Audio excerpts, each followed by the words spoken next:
The courtroom rises as Judge Vonda B takes the bench. Her voice carries authority, calm, commanding, and ready for order. The case of Faye Foster versus her daughter begins. The tension is visible even before a word is spoken. Two generations, a mother and daughter, about to face off in a painful family dispute that's become all too common. Okay, Miss Faye Foster? Yes, Judge. Okay, you brought this case before the court. What's going on? Well, Your Honor, Judge, sir, ma'am, you know, my daughter who I love dearly, but she is one lazy, sorry, using person. What did You know she do? what I'm saying? So, she didn't have to, I let her move into my house 3 years ago, and she got 2 twin boys. She does nothing to support. Our agreement was that she would pay $400. We never had no agreement. We ain't never had no agreement. Excuse on me. rent. Hold on 1 second, Miss Faye Foster. Excuse me. We will not have any outbursts like that. We just gonna sit here and let her say whatever she wants to say. I'm just going to sit here and let her say what she wants to while I'm speaking to her. And when it's your turn, I will allow you the opportunity to do the same thing. Okay. There will be no more outbursts. Yes, We're clear? Yes, ma'am. Okay, thank you. Go ahead. Okay, so we agreed that she would pay $400 a month, plus she would pay $275 a month, so I'll put her kids in insurance. Okay. And since she's been there, she's maybe giving me a total in 3 months of $200. It's always some excuse why she couldn't pay. And I said, and I told her, I want to fix. Faye Foster, the mother, begins with frustration in her tone. She claims her daughter is lazy and disrespectful, living in her home for years without helping. The words come out sharp, carrying years of bottled-up anger. But before things spiral, Judge Vonda steps in, warning both women. No outbursts, no interruptions. The courtroom falls silent under her steady control. Income, you know, and I'm doing all this for you and the kids. I'm buying the food, paying the electricity. You know, I'm the one get up and take them to school in the morning while she sleep. You know, and she has a job. Plus, she does braiding people's hair on the weekend. Where does she work? What does she do? She works at a telecommunication company. Okay. And I think she said she's a customer service somebody thing, but she gets she braids hair on the side. Ma'am. You say she braids hair on the side? Yes, she does. In my back room. All right. And her clients come in, she give her clients snacks and stuff I don't bought for the kids, and just like she don't bought something. So I told her, you gonna have to start doing better. All right. And she told me. Wait a minute, Miss Faye Foster, let me stop you really quickly. Okay. You said she braids hair in the home. Do you know how much money she makes roughly on average a month? Well, I know she charges about $300 to $400 depending on the length of your hair. Mm-hmm. And she normally on the weekend do at least 3 to 4 heads. Okay. So I would say on an average, if we just do the low end of it, she probably works about $1,200 on a Saturday. And sometimes she does it on Sunday, but most of the time it's on Saturday, all day Saturday. So about $1,200 every week. Right. Okay. Keep going. Continue. Yes, ma'am. Continue. Okay. So I told her, I said, well, you can give me some of that, you know, to help out. And on you living here and me taking care of the kids, and I'm using the gas to go take them to their soccer practice and to their football practice. And she tells me, you their grandmother, you supposed to do that. Oh. And I told her, I ain't supposed to do a darn thing. I ain't had no twins. Okay. You know, but I love my grandkids, so I hate for them. Faye explains their arrangement. Her daughter was supposed to pay $400 a month, plus help with insurance for her twin boys. But according to Faye, she's only received $200 in 3 months. The daughter, she says, has a job, even makes extra money braiding hair on weekends. Faye's voice trembles between anger and exhaustion as she lists everything she's done. Food, bills, school runs. It's not just about money anymore. It's about respect. Them to be without just because their mama is trifling. Okay. All right. So we're going to not name call either, okay? I understand I understand your emotions are high. It's not a problem. I understand. I'm sorry, y'all. I understand exactly how you feel. I know what you're saying. It's plenty of grandmothers coming in this court feel exactly the same way that you do. I just ask that, you know, you just be respectful to one another. Yes, ma'am. Okay. I'm sorry about that, you. That's okay. Now, how old are the twins? The twins are 10. All right. And you said they're boys? They're boys, 2 boys. All right. Are they involved in any kind of extracurricular activities? Yes, they play football and they play soccer and basketball. All right. And does mom help out with any of that? No. She always said, well, go ahead and pay their fees and I give it back to you. But I never get it back. She lives in the home. Does she actually live there, or does she just sleep there and she lives somewhere else? No, she lives there and she sleeps somewhere else. Every night, you know. But that's why she's supposed to be paying me $400 for them to live there. Okay. Because she got put out of her last place. So I said, okay, you can come home, but you know, I'm on a fixed income. Judge Vonda listens carefully, cutting through the emotion to the facts. How much does the daughter really make from braiding hair? Faye estimates $1,200 every weekend. The judge takes note. Then Faye continues. She's tired of excuses, tired of being the only one caring for the kids. I ain't had no twins, she says, her voice breaking. The judge gently reminds her, no name calling. But the pain in that mother's voice is hard to miss.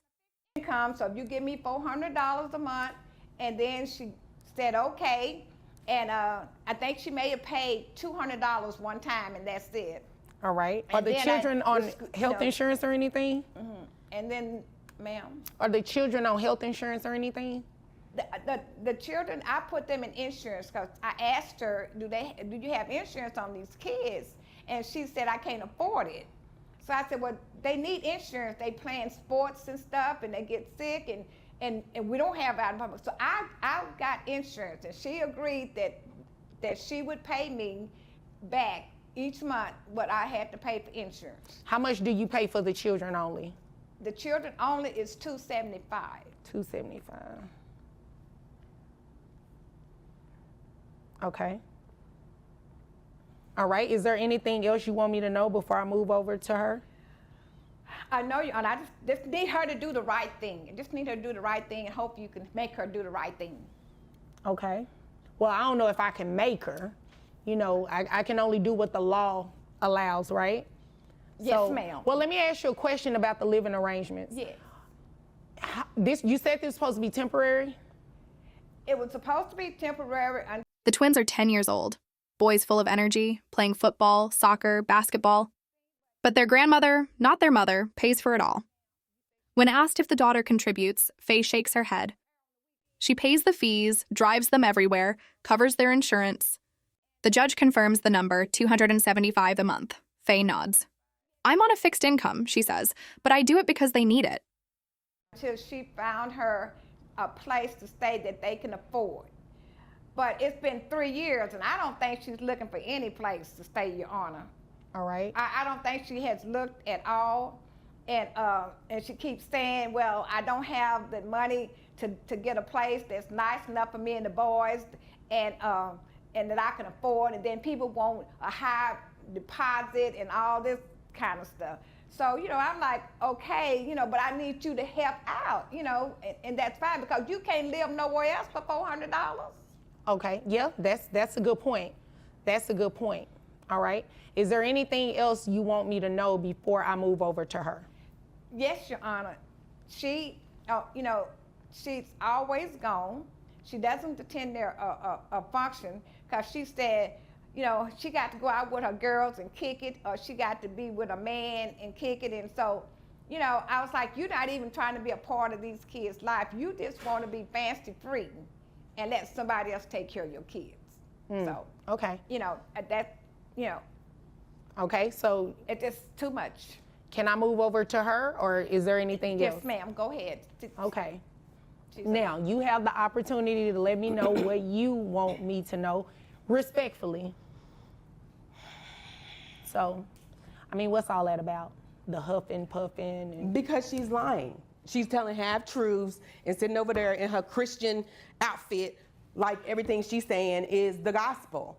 Yes, me and my children did move in with her 3 years ago, but what she didn't say was, it's because I had a tragic divorce with my ex-husband who her and her church members just wanted me to marry this guy because he was so... 3 years have passed since the daughter moved in. What was supposed to be temporary has become permanent. Faye feels used. Her daughter, she says, is never home, always out with her girls or a man. The courtroom grows tense. The judge's face stays calm, but her eyes say everything. She's seen this before. Family love turning into resentment. Churchly and good, and he ended up being the devil. And in our divorce, he wiped us clean. Okay. And my credit was messed up. He took all the money and he left, and he did all of that, and so it left us devastated. So my mother said that it was cool for us to come and stay with her while I get things together, and so let me get back on our feet. I understand all of that, but let me ask you a question. Just to fill in the gaps, right? So is it true what she said that you're supposed to give her $400? No, that was never an agreement. Okay, hold on. So was there any agreement for you to give her any money to financially support your children? She said to... No, that was a yes or no.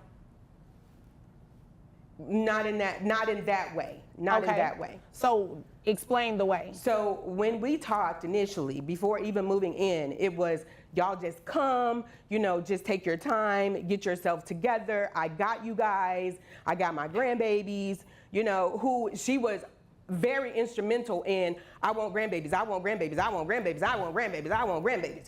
So I'm giving you the opportunity. So because she's instrumental in wanting grandbabies, that means that she has to take care of them too? It doesn't mean she has to take. I'm saying she's not telling the full story how it is. It was never an agreement on a dollar amount of being able to help. It's just do what you can when you can. So was there ever an agreement for it to be a temporary situation?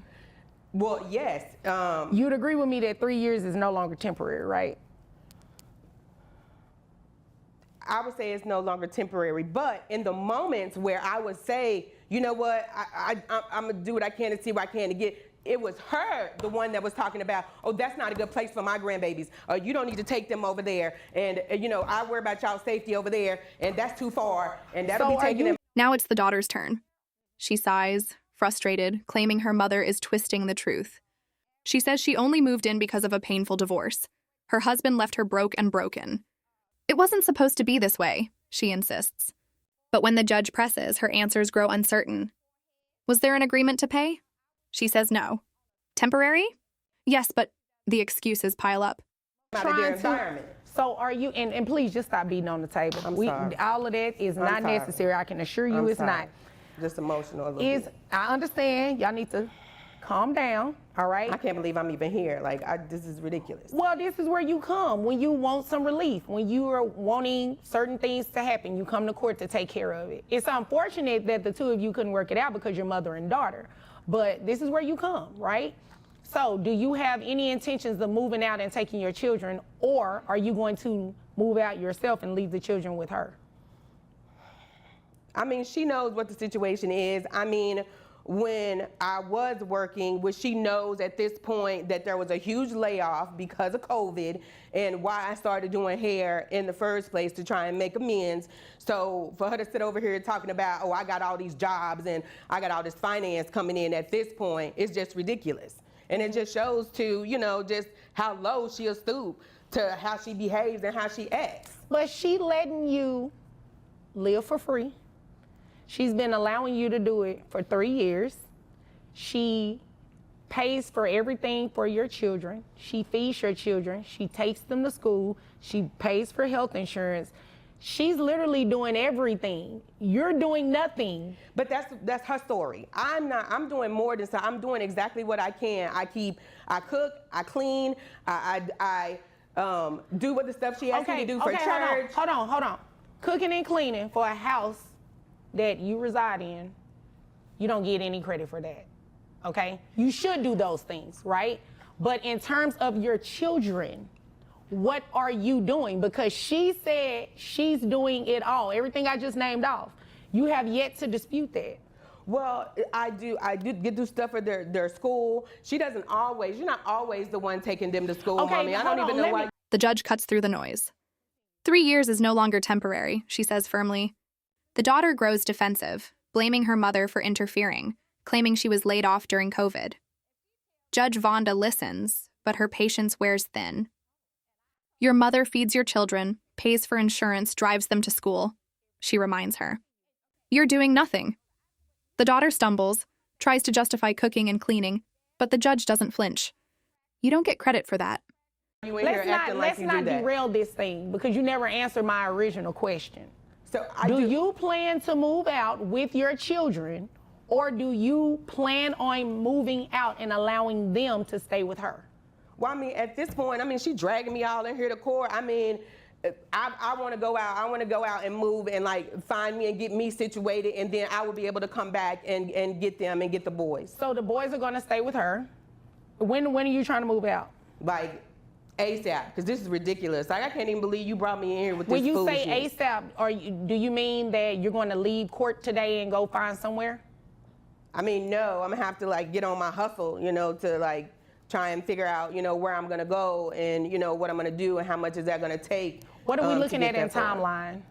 Because we know the boys are gonna stay with her when this happens. So timeline, give me a reasonable timeline that you're talking about doing this. Within the next 2 months, I would say. 2 months, okay. Yeah. That's exactly what I needed to know. I ain't trying to stay where I ain't want it. Well, I don't think that's what she's saying, ma'am. She's just saying she wants a little bit of assistance. She's not saying she's not willing to help you. That's not a fair assessment. How much money do you make a year? At this point, probably around about 25. 25,000? Yes, ma'am. All right. You actually make more than that because we're going to deem that braiding as income. Now, she said you make about $1,200 a week. Is that true? That is not true. How much do you make a week? It just fluctuates on how my clientele does. Well, let's just do it by average then. On a monthly basis, how much money do you say you bring in from braiding hair? I would say monthly. Monthly, I would say $1,200. Monthly, $1,200? Yes, because I don't get 3 or 4 heads. I don't get heads. I don't get heads all the time. And some of the people she see me braid is like some of my girlfriends who, if I braid their hair, you know, like they'll do my nails or they'll do my lashes or, you know, they'll grab my kids from school for me if I need them to. It's like we help each other out. So I'm not always getting money. Do I look like I was born paid. yesterday? No. Right. So you want me to sit here and believe that braiding hair and you're charging how much per head? It just depends. I mean, shorter ones, 80, longer ones, like 250. That's not what she says, and she lives in a house. But she's not working with my clientele, and it really. So you don't tell her how much you get paid?